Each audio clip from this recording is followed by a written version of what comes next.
반갑습니다. 한 주 잘 지내셨나요? 네. 오늘은 평화라는 주제를 한번 적어봤습니다. 마음속에 평화가 깃들어야 행복하죠. 우리가 자꾸 이렇게 바보짓 하는 사람을 뭐라 그럽니까? 자꾸 바보짓 하는 사람을 등신이라고 그러죠. 네. 제가 오늘 아침에 그 등신 비슷한 말을 다 찾아봤어요. 등신, 쪼다, 뭐. 근데 그런 말들이, 우리 쪼다 이러면 요새 생긴 말 같지만, 그게 고려시대 때 생겼다는 말도 있고, 또 고구려의 어떤 왕자 이름이 쪼다였다는 말도 있고, 뭐, 중국에서 그런 사람이 있었다는, 이게 역사가 막 1000년도 넘어서 막 이렇게 가더라고요. 근데 그게 이제 왜 그러냐면 한국에 유독 이런 말들이 참 많은데, 돌려 말하면 우리의 잘못을 굉장히 후회한다는 말이죠. 다른 사람의 잘못도 시비도 하지만 내 잘못도 이렇게 시비를 자책을 한다. 이런 게 유독 한국 사람들이 더 그게 심한가? 어떤 언어가 많다는 건 그쪽 어떤 문화가 깊다는 말이거든요.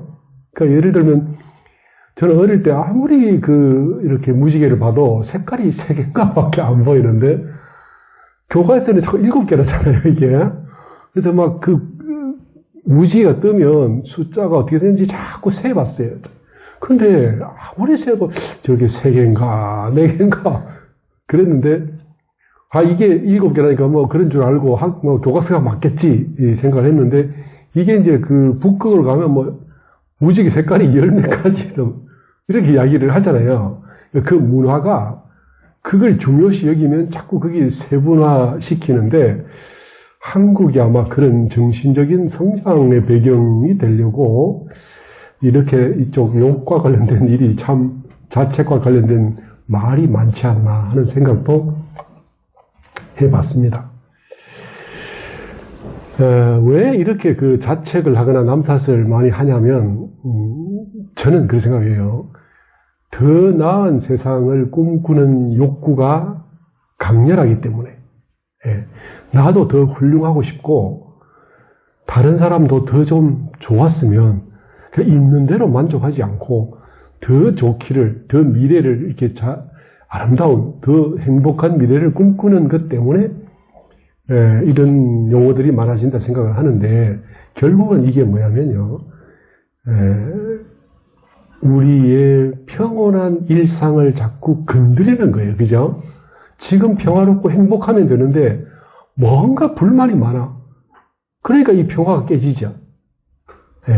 이게 딜레마예요. 그러니까 현재 만족하면 마음에 이렇게 아무런 불만이 없잖아요. 그런데 현재 만족하면 좋습니까? 나는 어디 산비탈에 조그만한, 이렇게 학고방처럼 생긴데도 나는 만족해. 우리 아들이 그러고 있으면 어떻게 되겠어요? 그러면서 복장이 틀리잖아요. 그죠? 야, 근데 우리 아들이 진주에서 제일 잘 나가는 집에 살고 있어. 근데도 이걸 도저히 이렇게 만족을 못 해. 그럼 어떻게 합니까? 뭔가 좀 기쁨도 있죠. 안타까움도 있고, 이게 두 개가 함께 일어나는 겁니다. 인간이요, 독일의 2차 세계대전 히틀러 시대에 얼마 안 됐죠. 하이데거라는 철학자가 있었어요. 그 하이데거라는 사람은 거의 실존주의라는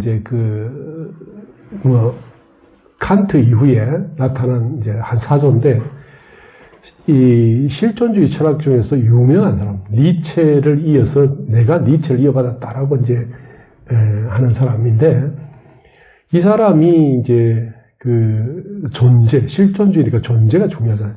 그러니까 존재는 본질에 앞선다. 그 존재를 굉장히 중요시 여겼던 사람입니다. 우리는 근본적인 본질, 이걸 중요시 여기는데, 그러니까 현실을 조금 무디게 보죠. 현실은 좀 무시할 수도 있고, 그런데 그걸 실존주의는 강력하게 현재 존재를 굉장히 중요시 여깁니다. 그런데 이 사람이 이제 말하기를, 뭐, 아시는 분이 많이 계실 건데, 그, 피투성이라는 말을 썼어요. 그 피투성이 뭐냐면, 이 피가 떡칠된 피투성이 말고, 피라는 말은 이게 당하다, 입다, 이런 거예요. 그죠? 예. 그러니까 그, 피의자, 의심을 받는 사람, 그 의심을 입는 사람, 이랬잖아요. 그죠? 피해자, 해를 입은 사람, 이렇게 하면 피가 그런 말이에요. 그 피는 뭔가를 당했는데 뭘 당했냐? 던져짐을 당했다. 그런 성질을 가진 게 인간이다. 이게 이제 무슨 말이냐면, 인간은 나 잘 몰라. 내가 어느 날 문득 정신을 차려보니까 현재 이 모양 이 꼬라지로 살고 있는 나를 느꼈어. 이게 이제 제가 리얼하게 드리는 말씀이에요. 정확하게. 뭐, 이 꼬라지는 좀 이상하시죠? 그런데 나는 왜 이 모양으로 살고 있을까에 대한 그 생각을 한 번씩 해보지 않았어요? 네. 인간은요, 항상 판단의 기준이 현재 내 모습이기 때문에 미래에 더 좋은 걸 꿈꾸는 순간에 나는 왜 이 꼴이지? 이 생각을 하게 되고, 내가 그래도 어떻게 해요? 괜찮다, 만족할 때 어때요? 내가 괜찮은데 뭐, 이렇게 되는 거잖아요. 그러니까 그 내가 만족을 하든, 불만을 갖든 간에, 현재 이 모습으로 있는데, 이 모습이라는 게 가만히 보니까, 내 깐에는 최선을 다해 살았어요. 내 깜냥에는 정말로 최선을 다해 살았어. 그런데 다른 사람을 보니까 어때요? 월등히 나보다 나은 사람이 있어. 그죠? 그러면 어떻게 돼요? 슬프잖아요. 그런데 현재 상황에 만족하시는 분도 계실 것이고 만족 못하는 분도 계신단 말이에요. 그죠? 네, 그런데 그러면 만족하는 사람이라고 항상 만족을 하냐? 또 그건 아니야. 또 불만을 가졌다 해서 늘 불만을 갖냐? 그것도 아니죠.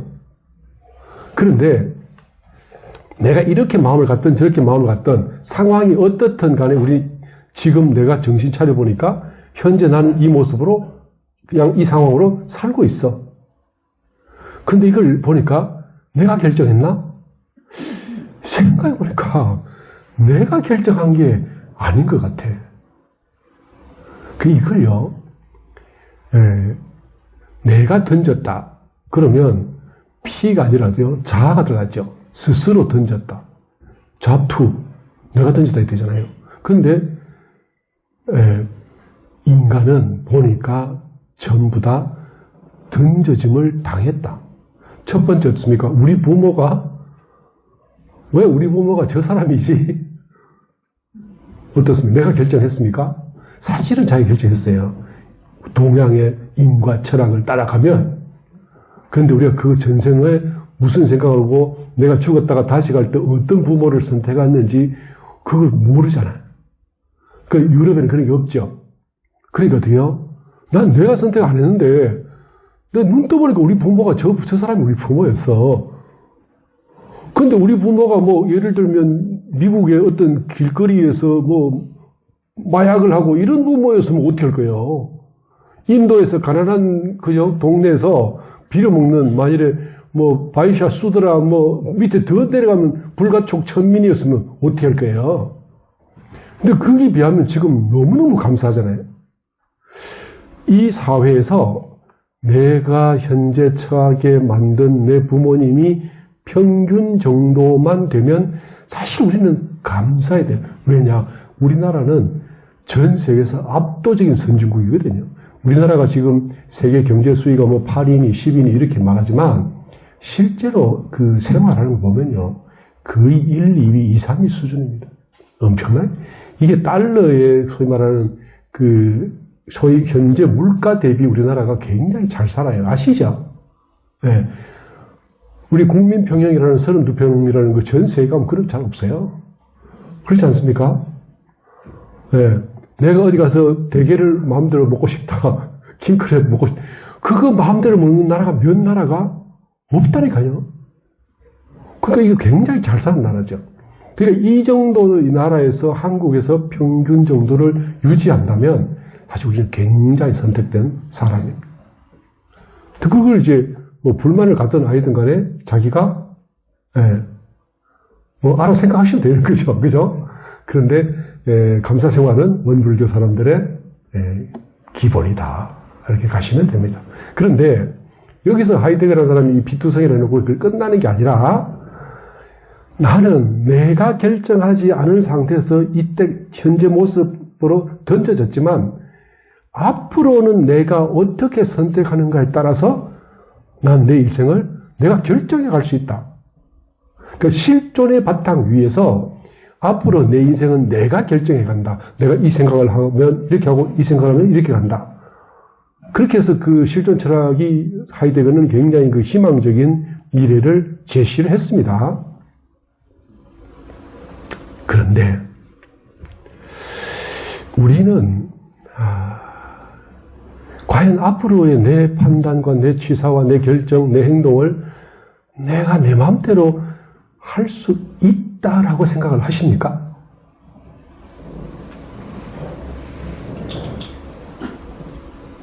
제가 지금 가서 우리 성사님에 가서 멱살을 확 잡을 수 있습니까? 나한테 자유 의지가 있잖아요, 그죠? 근데 할 수 있나요? 할 수도 있고 모를 수도 있죠.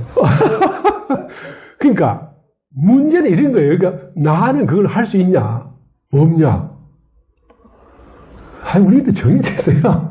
그죠? 저는 할 수 없습니다. 제가 만약에 선사님 멱살 잡았다. 그럼 나 원불교 진주교에서 못 살아. 살 수 있겠어요? 물론 살 수 있겠죠. 100배 사지 않고, 무릎 꿇고, 뭐. 그래도 이제 소문은 막 흘러다니겠죠. 그렇죠? 우리가요, 마음대로 선택할 수 사실은 없습니다. 그렇죠? 근데 겸해서, 이, 소위 말하는 하이데거가 앞으로 취사는 지 마음대로 할 수 있다고 했지만, 소위 취사 행동의 자율권이 우리에게는 거의 없어요. 네. 그러면, 제가 어디요, 아주 그냥 막, 마음대로 막 교당에 불질러 버리고, 막, 가난하게 나는 지금부터 손해볼 짓을 집 이렇게 주머니에 있는 5만원짜리 갖다 버려버리고 할 수 있냐고요? 못 하잖아요, 우리. 못 하죠? 안 하는 겁니까? 뭐, 안 한다고 해도 되지. 그러나 사실 어때요? 제가 생각할 때 여기 계신 분 누구도 이 진주교당 밖에 나가서 5만원 버리고 갈 수 있는 분이 저는 없다고 생각합니다. 그렇게 하실 수 있어요? 못 하잖아요. 그죠? 못 하지 않습니까? 이게 우리는 취사 선택을 마음대로 할 수 없다는. 두 번째로 1983년도에 미국의 벤자민 리벳이라는 그 캘리포니아 대학교 교수가 인간은 정말로 판단을 한 뒤에 그 판단을 가지고 뇌가 생각을 해서 그걸로 손이 움직일까에 대한 연구를 시작했어요. 우리는 생각할 때 나는 머리에서 생각을 하고 그 다음에 어때요? 마음의 결정을 하고 행동을 한다. 굉장히 합리적인 생각이죠. 그렇게 한다고 생각을 했어요. 근데 그 실험을 해봤어. 근데 놀랍게도 내가 예를 들면 이 책을, 죽비를 들어야 되겠다라고 생각을 하고 난 뒤에 이제 뇌가 명령을 손에 내려서 들었다. 이게 이제 상식이잖아요. 실험을 해보니까 내가 이걸 들어야 되겠다고 생각하기 0.35초 전에 뇌가 먼저 움직이더라는 거예요. 뇌가. 그러니까 이거는 우리가 자의식으로 하는 게 아니라 뇌가 먼저 이렇게 움직이고 다음에 생각하는 거 아니야? 그 뇌가 먼저 움직인다면 우리는 정신의 자유가 있는 게 아니라 정신이라는 게 뇌의 종속물이 아닐까? 의심이 시작됐어요. 이걸 2000몇 년도에 그 뒤에 쭉 이 사람의 이야기가 신기해서 연구를 해봤는데 어떤 사람은 해보니까 뇌가 결정하기 7초 전에 움직이더라. 7.5초 전에 움직이더라. 뭐 이렇게 나와요. 그러니까 이거 우리가 자율권이 있는 게 아니라 뭔가 미리 정해져 있는 거 아닐까? 우리는 그걸 선택할 권리가 능력이 있는 정신을 가지고 움직일까? 이거에 대한 연구를 해봤는데 지금까지 그 답이 안 나오고 있습니다. 2023년도의 연구까지 포함해서 아직까지 우리는 그럼 결론이 뭐냐? 물질이 사람의 정신을 움직이냐, 정신이 물질을 움직이냐 해서 현재는 양립 가능하다. 그러니까 현재 결론이 양립 가능으로 나옵니다. 제가 이 쓸데없는 이야기를 왜 하냐? 학교 강단에서나 할 이야기를. 예. 이게 왜 그러냐면 우리가요, 우리의 실제 인생을 결정하는 것이 뭐냐? 어떤 우리가 생각을 하고 행동을 하는 게 우리 운명을 만들어 가잖아요. 그런데 그럼 이 운명을 만드는 주체가 누구냐? 이거에 대한 연구죠. 이걸 옛날에 기독교에서요, 사실은 이걸 가지고 논쟁이 많았어요. 그러니까 이걸 가지고 이제 소위 기독교에서 예정설이라는 들어보셨나요? 네. 운명은 하느님이 이미 예정해놨다. 운명 예정설. 그럼 인간은 주체적인 게 없잖아요? 이게 학문적으로 깊이 사람의 정신을 연구하고 신앙을 연구하고 왜 믿음이 약해지고 믿음이 강해지고 왜 갑자기 이렇게 교회를 떠나고 이런 일이 왜 생기냐. 그 사람의 선택에 영향이 있어서 하는 거냐. 이게 아니다. 어찌 보면 이게 그 사람은 자기 의지 안에서 아니고 움직이더라. 그럼 이걸 누가 결정해야 되나? 하니까 역시 기독교답게 하나님이 미리 정지해놨다. 그게 뭐냐면 소위 말하는 하나님 예정설이라는 말입니다. 그런데요, 불교에는 이게 없었을까요? 불교에 이게 있죠. 불교가 돼요. 가장 강력하죠. 여기에 대해서. 그게 뭐냐면 인과론, 업의 결정성. 업이라는 게 우리를 결정한다. 이렇게 되는 겁니다.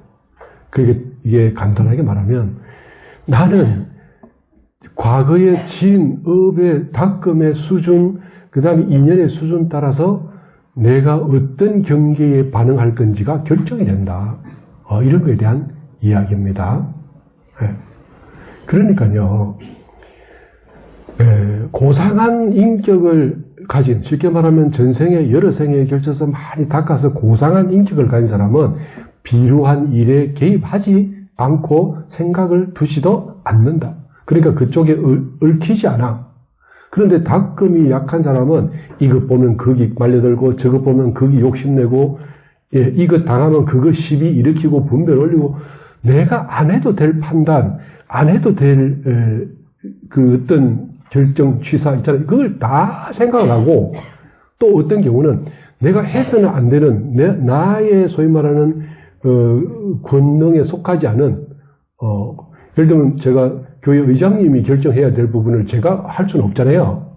근데 제가 막 의장님의 내용을 가지고 옳으니 그러니 이러면 이제 제가 오버하는 거죠. 이런 것이 왜 생기냐? 그러면 수행의 부족이고 전생의 업이다.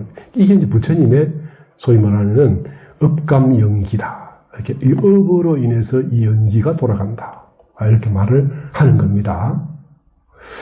그러니까 이렇게 되면 어떤 일이 벌어지냐? 내가 업에 의해서 갈 수밖에 없었는데 배고픈 사람이 뭘 먹어야 되잖아요. 목마른 사람이 다른 사람 앞에 있는 물이라도 목말라 죽을 것 같으면 그걸 마셔야 살잖아요. 그럼 어떻게 해요? 자, 내가 할 수 없이 목이 말라서 이제 사막을 막 4일 동안 헤매서 목이 말라서 죽음 직전에 왔어요. 그러면 그때 도덕성이 걸리겠습니까? 그거는 덮어놓고 그냥 마시는 거죠. 마셔서 이제는 어때요? 수분이 돌아가. 이제 살 것 같아. 그러면 그때 정신이 돌아와요.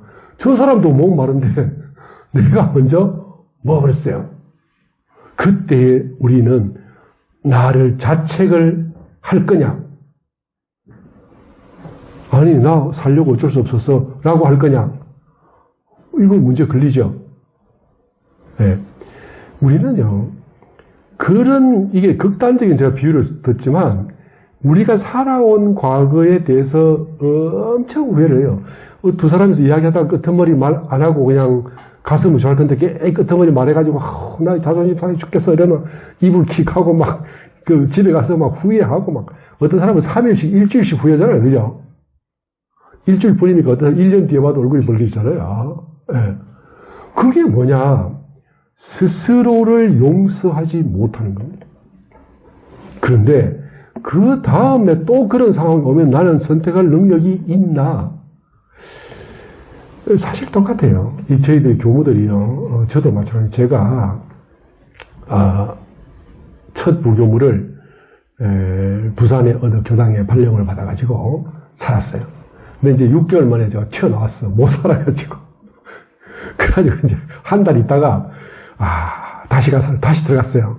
근데 들어갔다가 11월 말 때 또 튀어나왔어. 되게 힘든가. 못 살겠는 거야. 그래서 한 4년, 5년 살고 난 뒤에 내가 이제는 그분 모시고 다시 한번 살면 살 수 있을 것 같습니다. 했더니 어른이 하실 말씀이 그만둬라. 그러시더라고.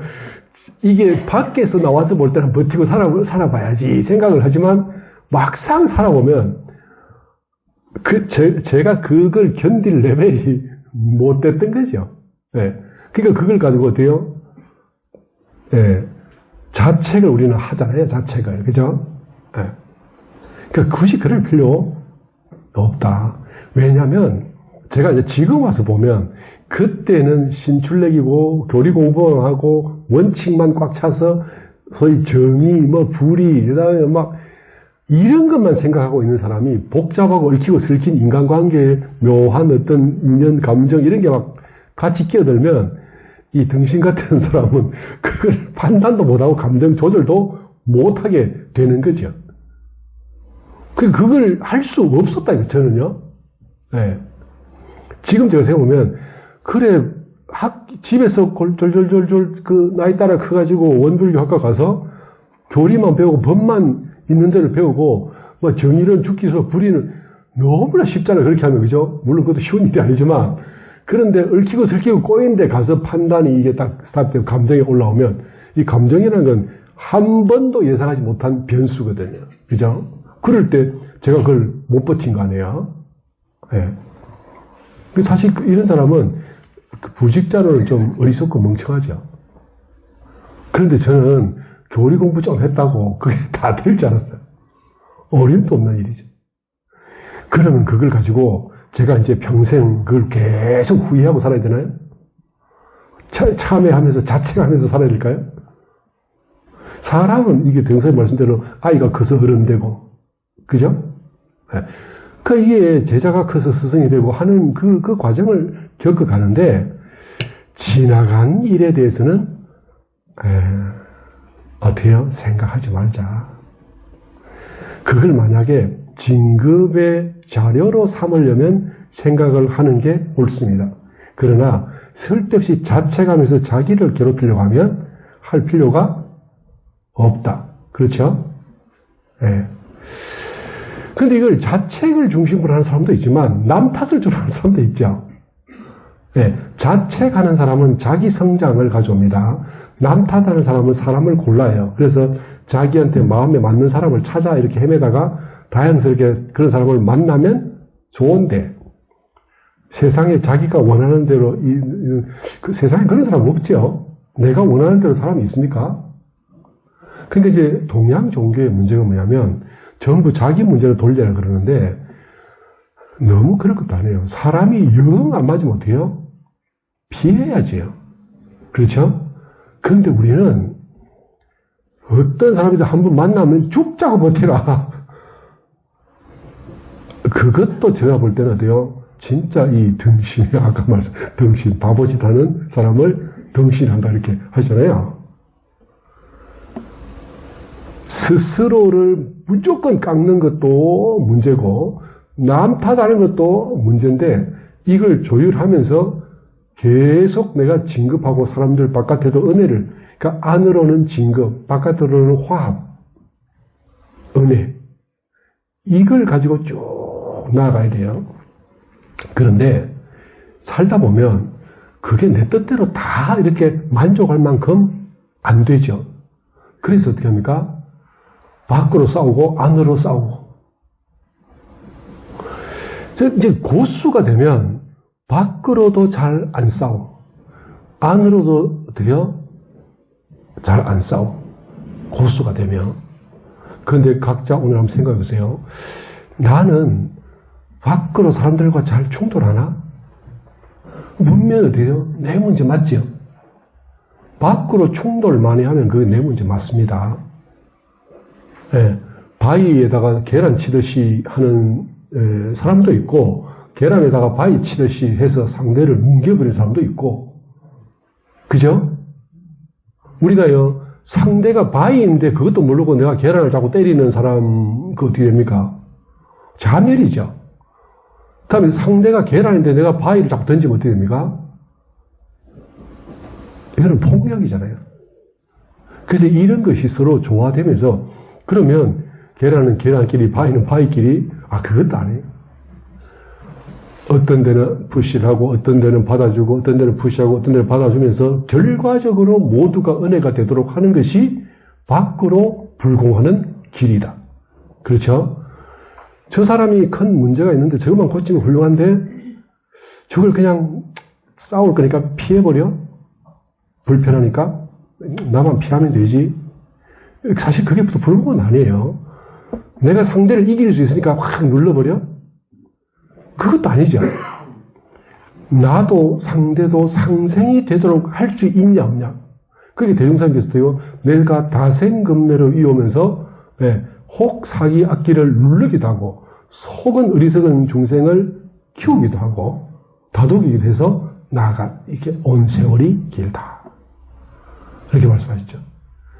안으로 또 보면 자기의 잘못에 계속 자책하는, 이것도 뭐냐면 저는 그 딱지가 지지 않는 상처처럼 계속 피를 흘리는 거라고 생각을 합니다. 우리가요, 그때 그 잘못을 한번 이렇게 못 잊어서 그 생각만 하면 가슴이 저려. 그래서 생각 안 해. 또 어떤 인연을 봐서 그거 문득 떠오르면 또 가슴이 저려. 또 생각 안 해. 이걸 무한 반복을 하면서 살아가는 사람이 있다. 이게 우리 한번 각자 다 뭐 그런 게 있을 거예요. 한번 생각해보세요. 내가 이때까지 살아오면서 내 가슴 아프게 후회되는 일, 잘못했던 일들에 대해서 그 생각만 하면 그냥 이렇게 속이 쓰려, 속이 시려, 속이 짠해, 뭐 이렇게 그런 일들이 있잖아요. 그럴 때 어떻게 하냐? 자기를 용서하는 것. 그래서 제가 오늘 써놓은 밖으로 남을 용서하고 안으로 나를 용서하자. 이거 중요하죠. 예. 이거를 하지 못하면 평화가 안 와요. 제가 어느 날 어떤 교도님하고 같이 이렇게 이 도랑을 걷다가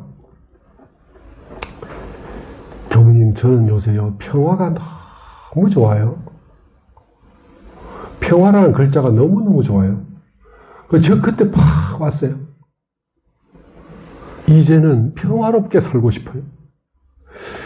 그래서 제가 이 글 듣고는 그래, 그야말로 교수를 했던 양반인데 퇴직을 하고 그 하시는 말씀은 어쩌면 평화는 저 나이 때가 돼야 오나. 20, 30대의 그 소위 마음에는 평화가 올까요? 평화롭다가도 경계만 나타나면 격정이 솟아나요. 격정이. 그죠? 폭발을 하잖아요. 이게 불의를 보면 폭발을 하고 내 속에 잘못을 보면 밤새 자책을 하고 욕망, 목표를 보면 막 이 어떤 의지가 끌어오르고 이렇게 해서 평화롭지가 않아. 평화로울 수가 없어. 근데 그 말씀을 하셨던 교수님이 그 담담한 미소 속에서 그 해맑게 웃는 모습을 보면서 그래, 저분의 그 얼굴에는 이제 평화가 올 수 있겠다. 왠지 평화롭게 살 수 있겠다. 확 부러운 거야. 저는 수도인인데 이 정직자잖아요. 근데 그분은 그냥 교수야. 근데 너무너무 부러운 거야. 예, 웃으면서. 그래서 제가 그걸 곱씹다가 한 1년쯤 있다가 그때 교수님 그 평화라는 말씀이 너무 좋았어요. 그게 웃으시면서 그렇지요. 저도 아직까지 영원히 평화를 좋아합니다. 이렇게 하시더라고.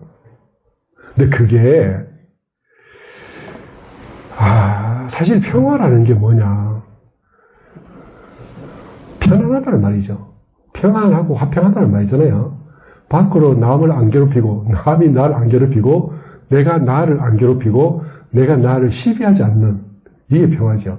근데 거기다가 어때요? 내게 주어진 환경에 만족하고 그죠? 운명에 대해서도 있는 대로 받아들이고 좀 불편한 사람이 있어도 그냥 이해하고 용서하고 넘어가는 힘이 있어야 되고 내가 혹 지금 아직까지 내게서 없어지지 않은 어떤 약점이나 꼬질꼬질한 성질이나 그죠? 우리 그런 게 있죠. 아직까지 해결 안 된 나에게 그냥 골치 아픈 어떤 습관이나 이런 게 있잖아요. 그럼 그걸 가지고 또 다른 사람이 또 나를 또 조금 싫어하거나 좀 삐지거나 나에게 그 사람이 나에게 손해를 볼 수도 있잖아. 그 성질 때문에. 우리 그런 게 있죠. 내게 어떤 성질이 아직 다스려지지 않고 다듬어지지 않는 어떤 성질이 있어서 이 성질을 어떤 상대가 대하면 상처 입거나 불편해 할 수 있어. 근데 그게 내가 없애려고 해도 단번에 없어지는 게 아니야. 그럼 어떻게 해요? 지속적으로 난 누구에게 어떤 상황에 해를 줄 수도 있잖아요. 그것에 대해서도 용서하실 수 있습니까? 그 용서하면 철면피해요? 나쁜 놈입니까? 아니면 그걸 가지고 계속 괴로워해야 돼요? 어떻게 생각하세요? 나는 어떤 사람을 봐도 이제 불편하게 하지 않을 수 있는 신법을 난 만들어버렸어. 그렇습니까? 내가 알고는 아닌데 모르고 혹 죄를 지을 수도 있어. 그 정도는 용서할 수 있죠. 그죠? 그때 또 즉시 참여하면 되니까. 근데 내가 뭔가 속에 꼬장한 게 있고 까칠한 게 있어. 이게 없애려도 없어지지 않아. 근데 이게 사람 만날 때마다 남을 해코지할 줄 알아. 근데 그거 실제 내 눈앞에서 이 성질 때문에 다른 사람이 불편해 했어요. 그럴 때도 나는 편안하면 됩니까?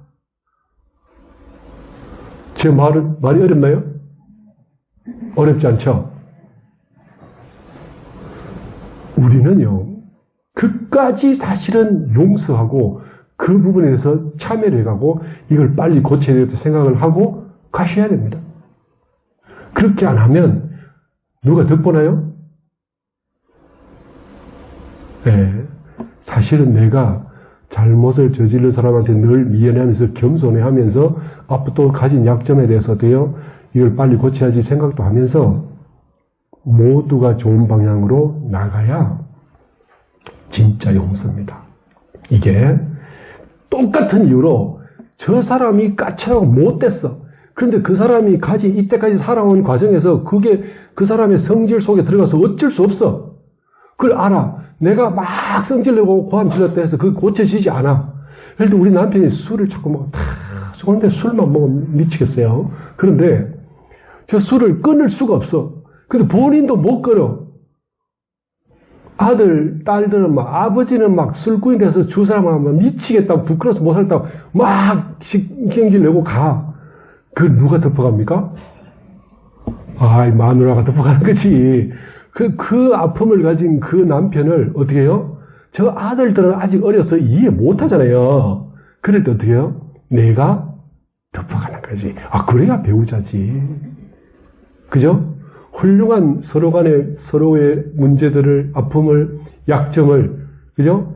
그걸 나쁜 거로만 보지 말고 저 사람이 왜 저런 습관과 저런 삐딱한, 왜 저런 고집이 만들어졌을까에 대한 이해까지도 하고, 그것까지 위에다 용서까지도 하고, 거기다가 어떻게 해요? 그걸 덮어주고 수습해가는 것까지도 하고, 그리고 전체 그 모습을 사랑까지도 해 가는 것이 남을 용서한다입니다. 그렇죠? 그러면 내 남편한테만 그렇게 한다. 옆집 아저씨한테는 그렇게 안 한다.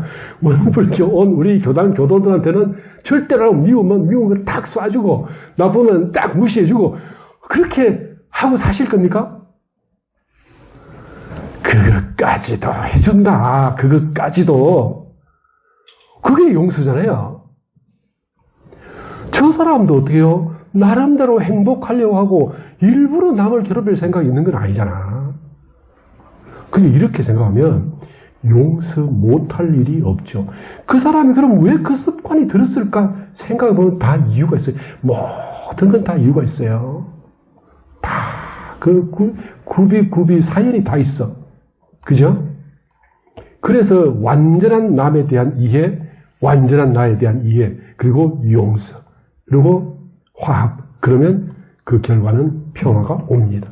근데 이거 사람에게서만 오는 게 아니라 이제는 운명에게서 오는 것도 이해하고 받아들이고, 예, 수긍하고 적응하고 다시 거기서 불공을 하고. 야, 훌륭하죠? 이렇게 하셔야 되잖아요. 그거 하려고 공부하시는 거 아니에요? 원불교 말고 이렇게 하라는 데 있습니까? 물론 딴 데도 편편으로 하긴 하지만 이걸 교리로 만들어서 이런 인격을 만들겠다고 플랜카드를 내건 데가 원불교밖에 없잖아요. 그죠? 그리고 천지도 용서한다. 제가 말씀드렸죠. 옛날에 한번 왜 사자는 자꾸 토끼나 노루나 사슴이나 뭐를 잡아먹고 사는 거야. 그냥 풀 뜯어먹고 살면 되는데 왜 돌 먹고 살면 안 돼? 흙 먹고 살면 안 되나게? 왜 꼭 다른 생명을 잡아먹고 살아야 돼? 그 천지에 대한 불만이 제가 가지다고 했잖아요. 천지도 용서를 일단 해야 되는데 누가 죄 지었나? 근데 이게 나중에 진리를 알아가면 용서가 아니라 그래야 되는 거구나. 그럴 수밖에 없구나. 그렇게 해야 되는 거구나를 알아지면 천지로 용서하게 돼. 이렇게 되면 어때요? 이제는 지혜가 다 열렸다라고 말합니다. 이 정도 지혜가 열리고 나면 그러면요 드디어 소위 말하는 이때까지 엎드른 시간을 따라 찾아 들어가기 시작하고 그러면 마음에 화평이라는 게 옵니다. 그래서 안으로 다른 사람의 시비가 없고 안으로 내게 시비가 없고 밖으로 다른 사람의 시비가 없고 운명에 대해서 불만 갖지 않고 천지의 시비가 없으면 마음이 항상 편안하다. 네. 그럼 어떻게 되냐? 이게 정식 출가위의 신법입니다.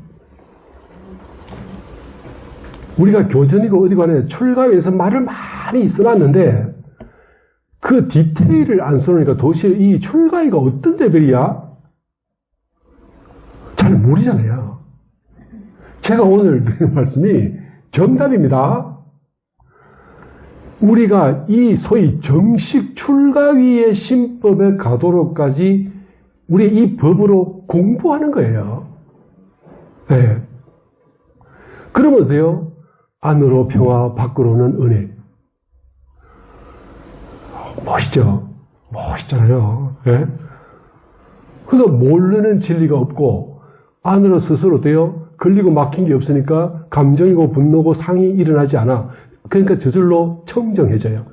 청정한 가운데 평온한, 그래서 안으로 도대체 싸움이란, 이 싸우는 게 뭐냐면 분란이거든. 이 분란이 없는, 마음에 분란이 없는 마음을 소위 아란나행이다. 이렇게 그 정식 출가위의 아란나행, 무쟁. 이 무쟁이란 말이 이 아란나란 말입니다. 저 지금 생각만 해도 행복해요. 그렇게 하셔야죠. 네. 이게 아득한 일 같죠? 천만의 말씀. 한 걸음 한 걸음 법 따라가면요. 이거 보이는데, 이렇게 고개 넘으면 저 멀리 어디가 보이는 거죠. 내가 산 고개 넘으면 저기 보이냐? 우리 집이다, 저게. 내 아들 들고 하면서 이야기할 수 있잖아요. 그때 이 친정가는 이 엄마가 아들 손잡고 저기 보이냐? 저가 엄마 집이다. 행복하잖아. 네. 그까지 안 가도 보기만 봐도 행복해. 그죠? 이게 뭐냐면 공부하는 법열입니다. 그렇게 해서 우리가 이왕 원불교 만난 이 천만다행 시절에 그죠? 한번 남이 어떻다 보고 있는 게 아니라 착착 법 따라서 걸음걸음 가서 꼭 이루도록 그렇게 하시기 바랍니다.